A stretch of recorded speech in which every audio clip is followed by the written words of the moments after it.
नमस्कार, मी doctor Shivaji Tidke. Biotale the story of NEET बायोलॉजीमध्ये आपल्या सर्वांचं स्वागत करतो. पहिली स्टोरी मी स्टार्ट करत आहे 11th NCERT मधला जो सेकंड चॅप्टर आहे आपला बायोलॉजिकल क्लासिफिकेशन.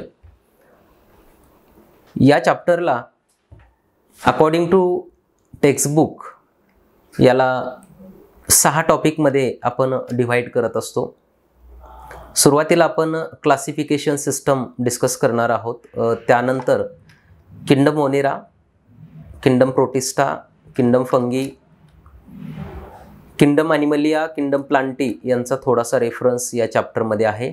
आणि त्यानंतर शेवटी आपण असेल्युलर ऑर्गॅनिझम्स, व्हायरसेस, व्हायरॉइड्स, प्रायन्स यांना स्टडी करतो. आणि शेवटी आपण लायकेन्स, कंपोजिट ऑर्गॅनिझम आहे जो अल्गी आणि फंगसपासून तयार झालेला आहे, याला डिस्कस करतो. तर या चॅप्टरला आपण पहिली स्टोरी आपण जी डिस्कस करणार आहोत, सांगणार आहोत, तर ती क्लासिफिकेशन सिस्टम आपण स्टार्ट करू. क्लासिफिकेशन सिस्टममध्ये एकदम सुरुवातीचं क्लासिफिकेशन हे ऑर्गॅनिझमचा वापर काय आहे याच्या बेसिसवर केलेलं आहे. म्हणजेच यूज ऑफ ऑर्गॅनिझम काय आहे आपल्या गरजेसाठी, यासाठी हे क्लासिफिकेशन केलं होतं. आणि यामध्ये मग 3 ग्रुप करण्यात आले. 3 किंवा 3पेक्षा जास्तही म्हणू शकतो आपण, जसं की फूड प्रोव्हाइड करणारे, क्लोथ प्रोव्हाइड करणारे आणि शेल्टर प्रोव्हाइड करणारे.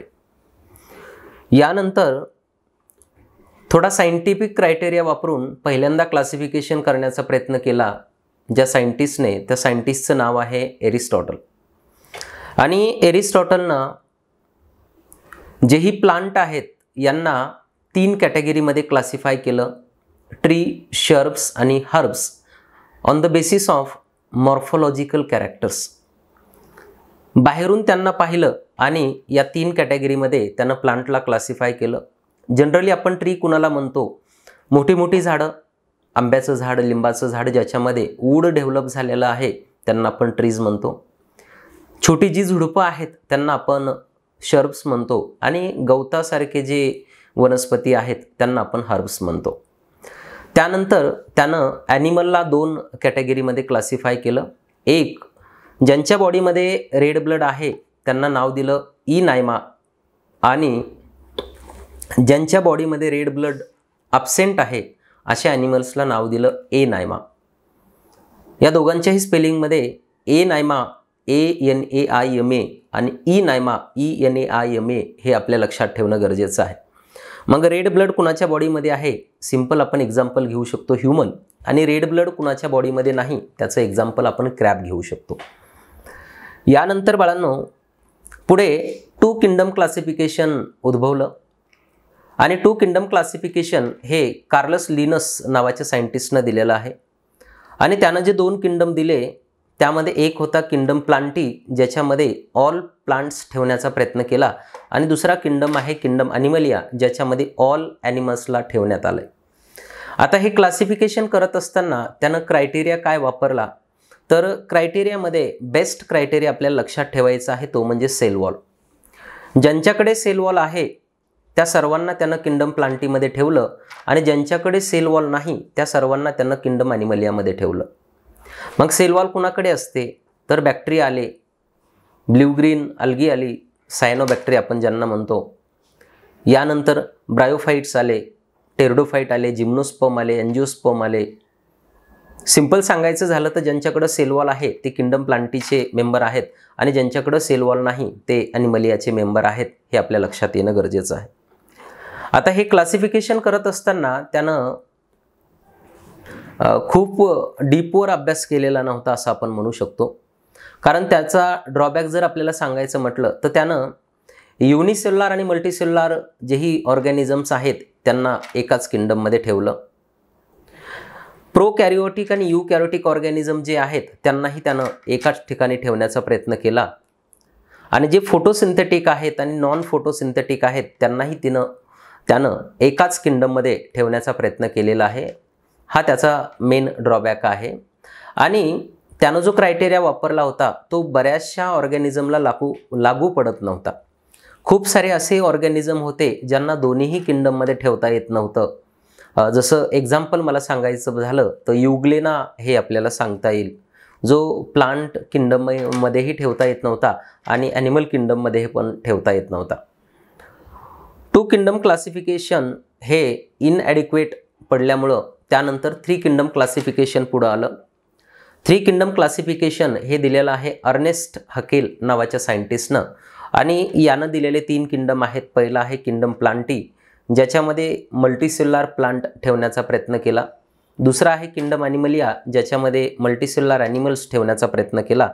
आणि तिसरा किंगडम जो त्यानं डेव्हलप केला तो होता किंगडम प्रोटिस्टा, ज्याच्यामध्ये त्यानं प्रायमरीली युनिसेल्युलर ऑर्गॅनिझम ठेवण्याचा प्रयत्न केला. मग किंगडम प्रोटिस्टामध्ये त्यानं फंगी ठेवले, अल्गी ठेवले, बॅक्टेरिया ठेवले, सायनोबॅक्टेरिया ठेवले, युनिसेल्युलर यूकॅरियोट आणि युनिसेल्युलर प्रोकॅरियोट हे सगळे किंगडम प्रोटिस्टामध्ये 3 किंगडम क्लासिफिकेशनमध्ये ठेवण्यात आले. त्यानंतर 4 किंगडम क्लासिफिकेशन आलं आणि 4 किंगडम क्लासिफिकेशनमध्ये हे दिलेलं आहे कोपलँडनं. आणि याचे 4 किंगडम कोणते आहेत तर पहिला किंगडम आहे बाळांनो किंगडम प्लांटी, ज्याच्यामध्ये मल्टीसेल्युलर प्लांट ठेवले. किंगडम ॲनिमलिया, ज्याच्यामध्ये मल्टीसेल्युलर ॲनिमल ठेवले.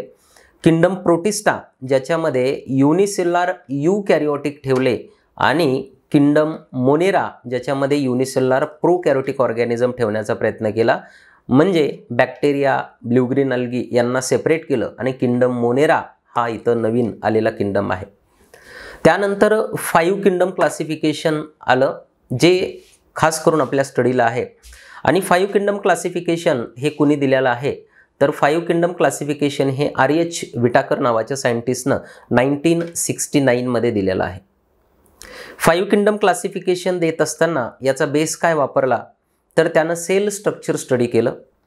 सेल कोणत्या टाईपची आहे, सेल वॉल कशी आहे, न्यूक्लिअर मेम्ब्रेन आहे की नाही, हा पहिला क्रायटेरिया सेल स्ट्रक्चर त्यानं वापरला. दुसरा क्रायटेरिया त्यानं वापरला बॉडी ऑर्गनायझेशन, कुणाची बॉडी सेलची आहे, कुणाची टिश्यूची आहे, कुणाची ऑर्गनची आहे, कुणाची ऑर्गन सिस्टमची आहे, अशा प्रकारे.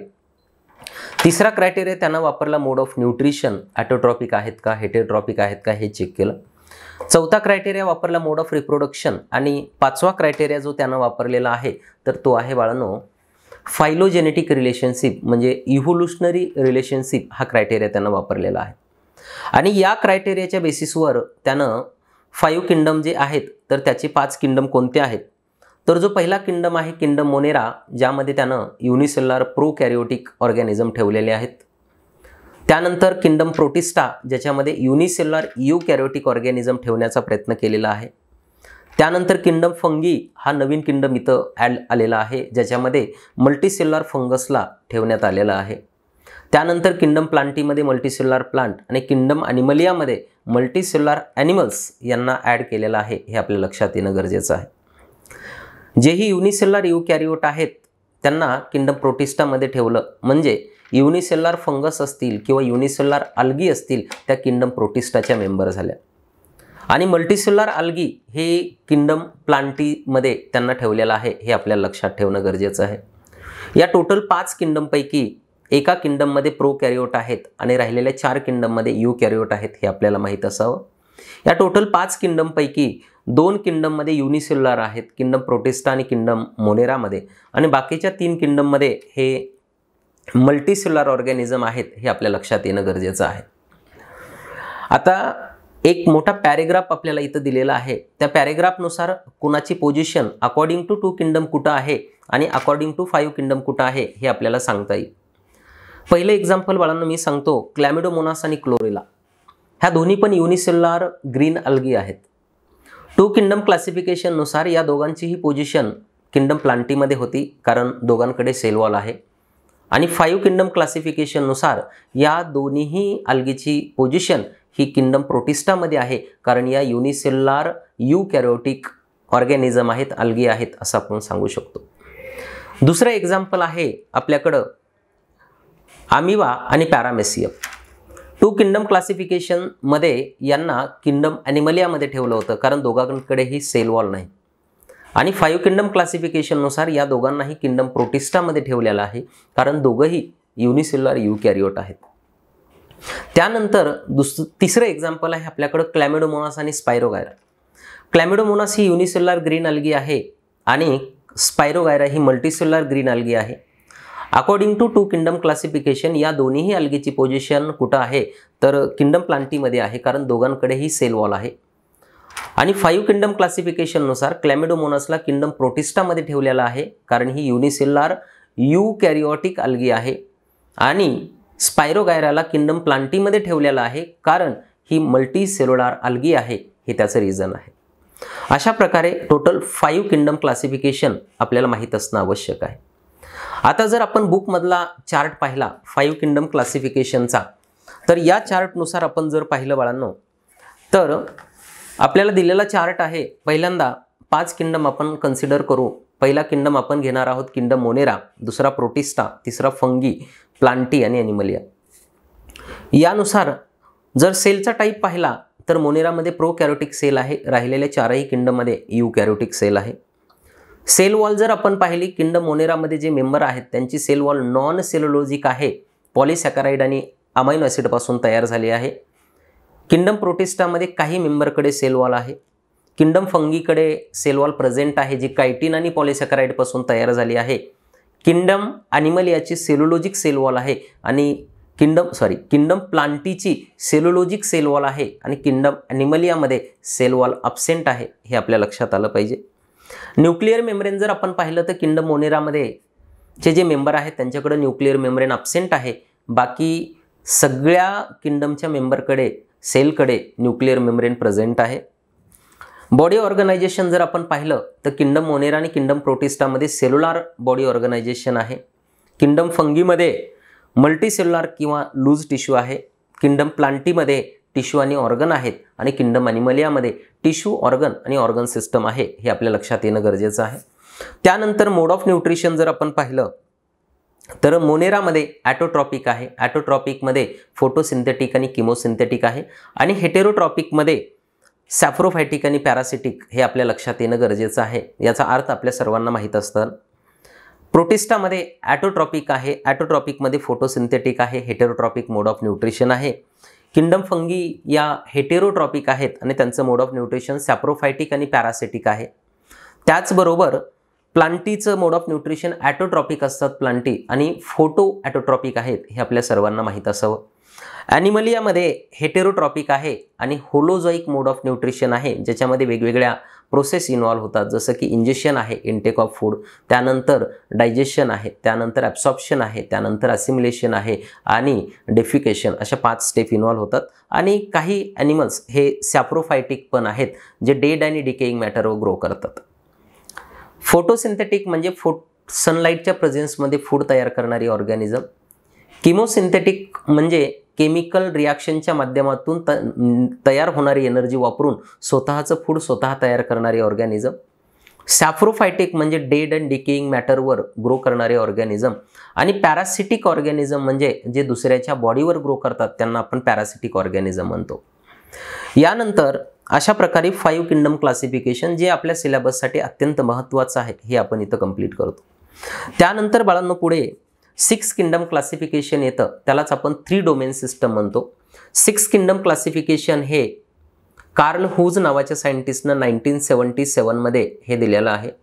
आणि याच्यातले जे 3 डोमेन आहेत तर त्याच्यामध्ये फर्स्ट डोमेनमध्ये आर्केबॅक्टेरिया आहे, सेकंड डोमेनमध्ये बॅक्टेरियाला ठेवलेलं आहे आणि फर्स्ट आणि सेकंड डोमेन हे किंगडम मोनेराला स्प्लिट करून हे तयार करण्यात आलेले आहेत. आणि थर्ड डोमेनमध्ये ऑल युकॅरियोटिक किंगडम ठेवलेले आहेत, म्हणजे जे 4 किंगडम आहेत, kingdom Protista, kingdom fungi, kingdom Plantae, kingdom Animalia, या सर्वांचा मिळून थर्ड डोमेन तयार झालेला आहे. मग याच्यामध्ये टोटल 6 किंगडम कोणते आहेत? 3 डोमेन किंवा त्याला 6 किंगडम आपण जे म्हणलंय, तर याच्यातले जे 6 किंगडम आहेत तर त्याच्यातला पहिला किंगडम आहे किंगडम आर्केबॅक्टेरिया, दुसरा किंगडम आहे किंगडम बॅक्टेरिया, किंवा यू बॅक्टेरिया म्हणू शकतो. तिसरा किंगडम आहे किंगडम प्रोटिस्टा, चौथा किंगडम आहे किंगडम फंगी, पाचवा किंगडम प्लांटी आणि सहावा किंगडम ॲनिमलिया.